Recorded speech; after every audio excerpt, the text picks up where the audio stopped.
يا جماعة نتكلم عن مباراة جديدة طبعا في الدوري السعودي ما بين الهلال السعودي والأهلي السعودي، طبعا في ديربي عالمي جدا على كينجدوم أرينا. الأهلي يفوز على الهلال 3-2 في مباراة عالمية جدا. إيفان توني طبعا مان اوف ذا ماتش، أكيد طبعا هاتريك. إيفان توني أسطوري، بيسجل الهدف الأول بقدم اليسرى وبيسجل الهدف الثاني بقدم اليسرى أيضا، وان تاتش ماشي يا جماعة، من اسيست من جالينو. والهدف الثالث كان عالمي جدا من ايفان توني، استلمها بالقدم اليمنى وحطها بالقدم اليسرى على طول في شباك مرمى ياسين بونو.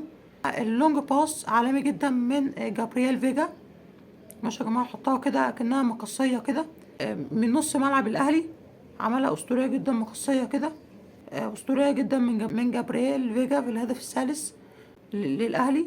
وعلى طول هدف عالمي من إيفان توني.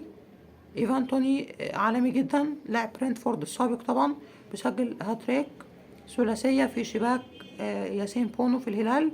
الهلال طبعا كان اول شوط مش احسن حاجة، ياسين بونو كان سيء جدا الماتش ده. بصراحة ادوارد مندي حارس الاهلي كان عالمي جدا، شال شوية كور. مندي حارس الاهلي. ماركوس ليوناردو كان كويس، جاب هدف من بينالتي. ماركوس ليوناردو. وسالم الدوسري حاول كتير وسجل هدف برضو وان تاتش. سالم الدوسري سجل الهدف الاول للهلال في مرمى مندي في الاهلي. فبصراحة المباراة كانت عالمية جدا. اول شوط 5 اهداف في شوط واحد. في الشوط الثاني الشوط الاول ما فيش جوان جت، لكن كان شوط حلو جدا. ايفان توني مضيع كورتين، واحدة من رياض محرز وواحدة كانت جون خلاص، والتانية برضو قدام الجون حطها كده برجله لكن ضاعت. فكان ممكن اصلا ايفان توني يجيب مثلا 4 اهداف او 5 اهداف في المباراة دي، لكن طبعا ضيع هدفين محققين. لكن برضو ايفان توني مهاجم عالمي جدا بالنسبة للاهلي. جالينو كويس. جابرييل فيجا عالمي جدا، عامل اسيستين لايفان توني. ماركوس ليوناردو بالنسبة للهلال كويس. سالم الدوسري برضو في الفترة الأخيرة كويس.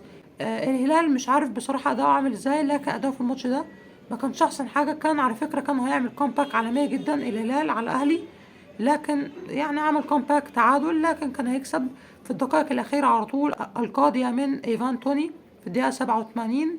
والسلام.